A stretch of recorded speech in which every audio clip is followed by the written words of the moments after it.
for all of the at-home movie watching options available to today's audiences, and would recommend such recent Netflix originals as The Divisive Okja and the wonderful The Meyerowitz Stories. None quite compare to the communal experience of going out to catch a film in a theater. Quest's monthly guides for Netflix, HBO and Amazon cover the best of what's out there if you're a die-hard couch potato, but we also want to recommend the best of what's in theaters right now. And there's a lot of great cinema to see outside the house this month, many of which ended up on our list of the best movies of 2017. Here are the 10 best movies in theaters right now. 10. Darkest Hour. Release date, November 22, 2017. Director, Joe Wright. Darkest Hour is a film of flummoxed old white men hollering at each other, a perfect foil to and double bill alongside Christopher Nolan's Dunkirk, both because the two take place at about the same time during the early years of World War II, as Hitler's world domination began to take shape and an invasion of the UK imminent, and because they are entirely different experiences. Dunkirk is all action, while Joe Wright's film is all words. And with volume, those words gain weight. Sound, in all of its ephemera and exigencies, is just as important to Darkest Hour as it is to Nolan's visceral spectacle, except Wright's are the sounds of bureaucracy and urbanity building to a fever pitch, and Nolan's are the sounds of bodies in motion through time. Rarely has the uncomfortable, marrow-deep scritch of pen to paper bore such portent, except for maybe in Wright's other period drama, Atonement. Silence erupts from the din of war. In the ebb and flow of Darkest Hour, Gary Oldman's performance is formidable. Not only is his makeup beyond convincing and undoubtedly Oscar-worthy, but Oldman understands that the bluster of what's required of him to overcome the silliness of both his casting and facade must be balanced, counted and, all puns intended, fleshed out, in quiet. The film's two most striking moments occur in silence, when Churchill allows his secretary, Lily James, impressively reserved, a moment with him to soundlessly ponder her brother's death at Guy, and when first addressing the nation on May 19 to tell white lies about the state of the British Army and Hitler's advance. Churchill's silence is a palpable thing, felt until he breaks it with the onslaught of war propagandism, which Wright only stylizes via an aerial shot of a French battlefield landscape bombed to smithereens, transitioning seamlessly into the landscape of a young corpse's face, Bruno Del Bonnell's camera lingering on a vacant, clouded-over eye. Wright often pulls out to these aerial shots, relieving the audience of the claustrophobia of war bunkers and overly festooned rooms and smoky halls full of flummoxed old white men with a god's eye perspective. This push and pull, between loud and quiet, between intimacy and vastness, deepens what could otherwise end up a mealy-mouthed glimpse at a moment too engorged on its own laudatory memorializing. Which is why Darkest Hour transcends its biopic trappings to work, almost despite itself. Dom Sinicola, full review. 9. Coco. Release date, November 22, 2017. Director, Lee Unkrich. With the release of Coco, the 19th film from Pixar Studios, there are at least two questions, the answer to which every member in the audience can be certain of before the desk lamp comes hopping across the screen. Will the animation be top-notch, meriting adjectives like vibrant and gorgeous, and perhaps even luscious? Without a doubt. Will the voice acting be superb, enhancing the aforementioned animation in every way? You bet it will. You can also count on at least a few effective strummings of the old heartstrings. And thanks to films like Up and Inside Out, you might even dread how destroyed you'll be after said strumming. Of course, that doesn't mean a Pixar film is quite a sure thing it was before, say, 2011's Cars 2, for many. Pixar's critical nadir. Inside Out and Finding Dory were home runs, but in between, there was The Good Dinosaur, a weekend-field pop-up at best. Fortunately, thanks to its story and, most importantly, its setting, Coco will count as one of the studio's successes, and for many who long to see their culture center stage instead of just a flavor sprinkle, the story of Miguel Anthony Gonzalez, as he struggles to pursue his dreams, may prove Pixar's most meaningful film yet. Michael Berger, full review. 8. The post-release date, January 12, 2018. Wide director, Steven Spielberg. The Post begins as a restrained procedural, sticking only to the facts surrounding the Washington Post obtaining, in 1972, top-secret Pentagon papers showing, without a doubt, that the American resolve for winning the war in Vietnam was severely diminished, the exact opposite mood the U.S. administration was claiming at the time. This strictly matter-of-fact approach would have made directors like Costa Gavras and, yes, Alan J. Pakula proud. Of course, this being a Steven Spielberg joint, the Post can't help but gradually bring heavy emotional tension to the film's forefront, easing us moment by moment into a fairly manipulative yet exhilarating finale. None of that should come as a surprise. Manipulative but exhilarating might as well be the director's calling card. The fact that the Post doesn't stick to its apparent predecessors, All the President's Men, spotlight, dogged dedication to never clearly extracting strong emotional responses out of its audience might come across as a clear criticism of this otherwise airtight, tautly paced drama with some of the best acting of the year. However, we are not living in subtle times. With the rise of authoritarianism here in the US, severely pushing back on the First Amendment, explicitly declaring the free and open press an enemy of the people need a populist piece of art with the subtlety of a sledgehammer to the face. That's why, in 2017, Spielberg is the perfect director to handle this story. Who better to rouse us, give us the passion and motivation we need to not only keep up the fight against such tyranny, but to hold out some hope for salvation as well. Depending on one's politics, then, The Post could be the most important film of the year, or a pathetic piece of left-wing agitprop, but its effectiveness in eliciting a strong emotional response cannot be denied. Ortega Kozak, Full Review 7.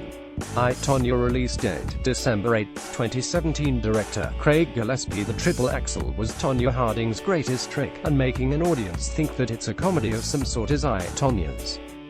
Craig Gillespie's infuriating and entrancingly brilliant biopic gives its subject control, and with fury, glibness, regret and a smirk, Tonya, Margot Robbie, and the many others in her life spin her story, detailing the ways that trauma and class marginality has affected and shaped her.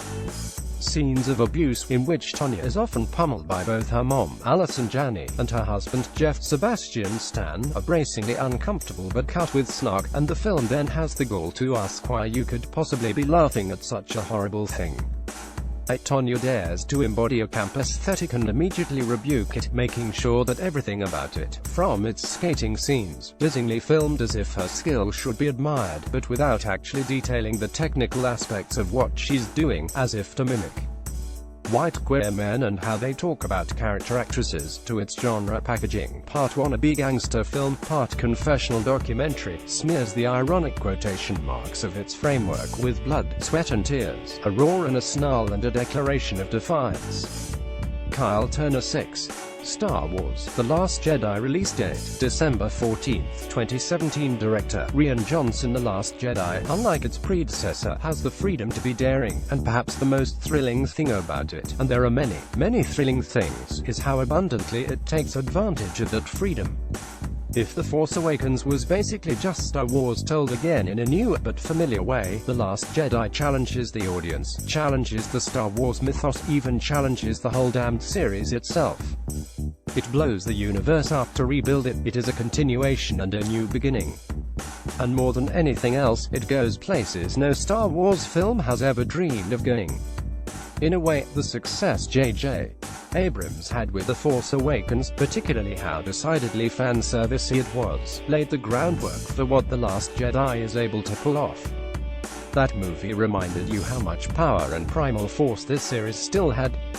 This movie is an even more impressive magic trick. It uses that power and force to connect you to something larger. Not everything in The Last Jedi works perfectly, but even its few missteps are all founded in the desire for something new, to take risks, to push an American myth into uncomfortable new directions. Will Leach. Full Review 5.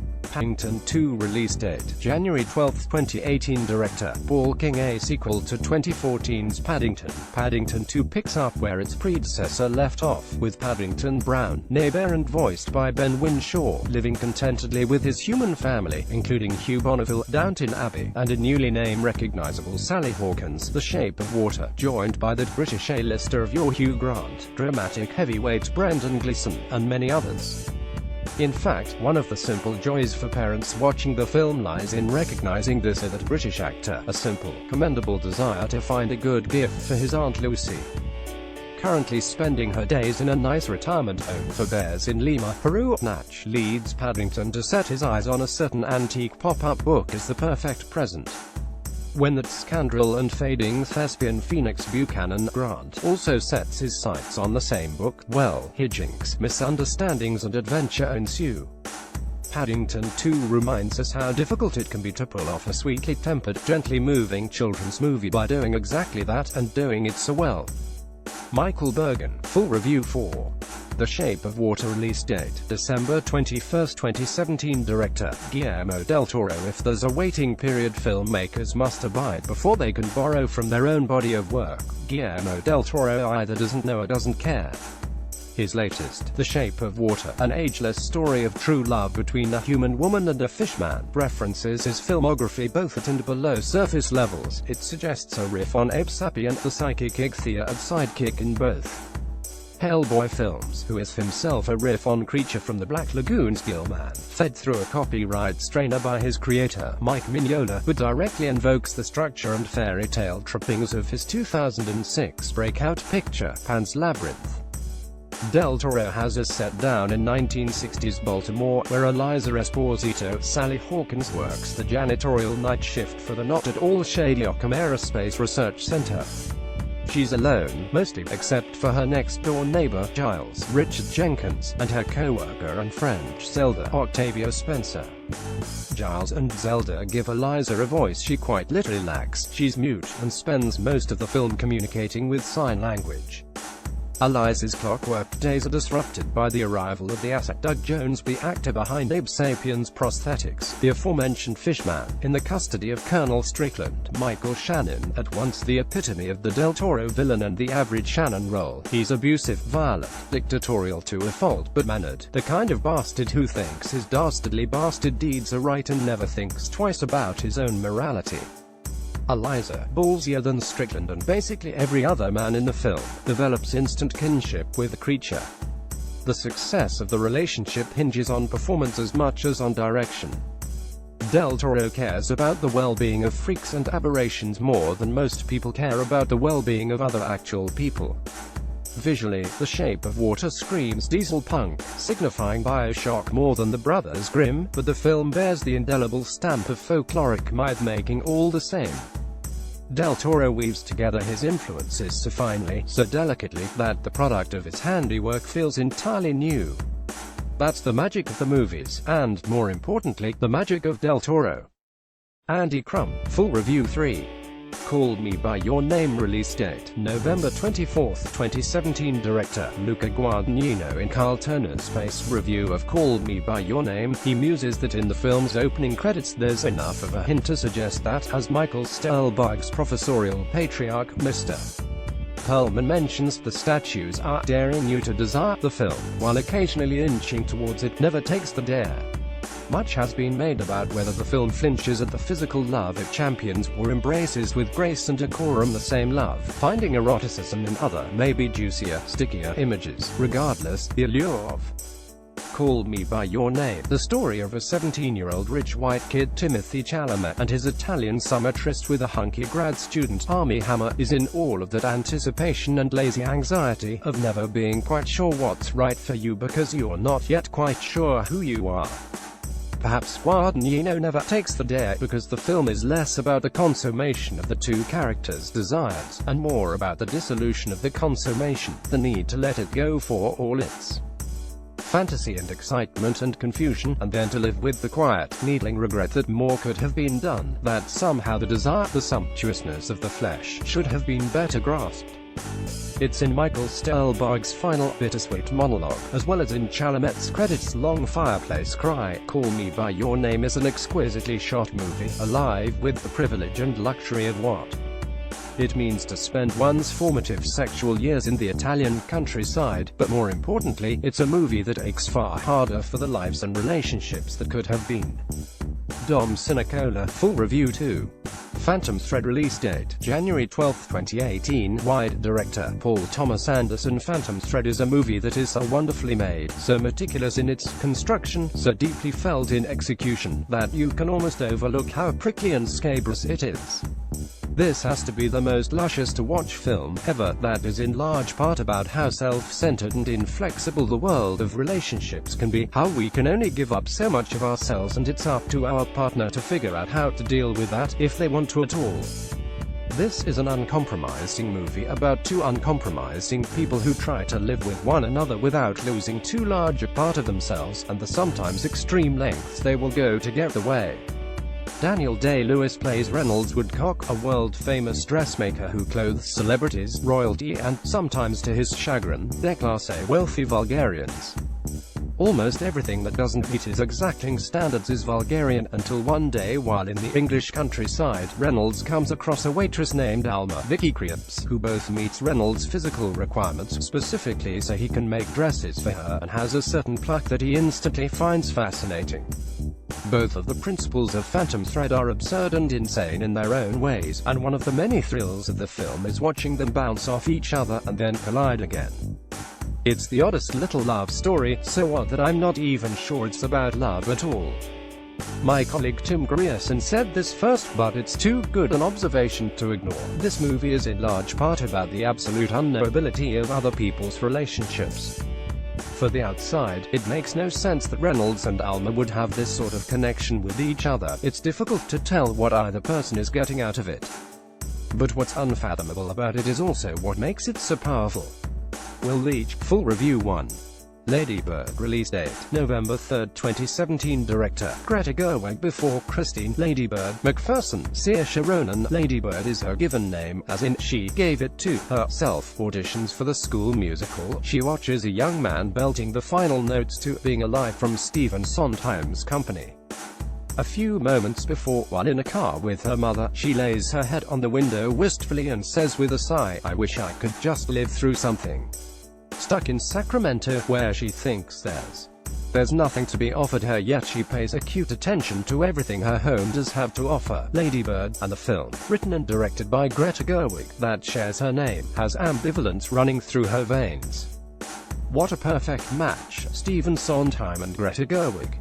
Few filmmakers are able to capture the same kind of ambiguity and mixed feelings that involve the refusal to make up one's mind. Look to 35-year-old Bobby impulsively wanting to marry a friend, but keeps him from committing to any of his girlfriends. In Company, the hemming and hawing of Cinderella on the steps of the palace, or Mrs. Lovett scores for pause in telling Sweeney her real motives. Lady Bird isn't as high concept as many of Sondheim's works, but there's a piercing truthfulness to the film, and arguably Gerwig's work in general, that makes its anxieties and tenderness reverberate in the viewer's heart with equal frequency. Kyle Turner,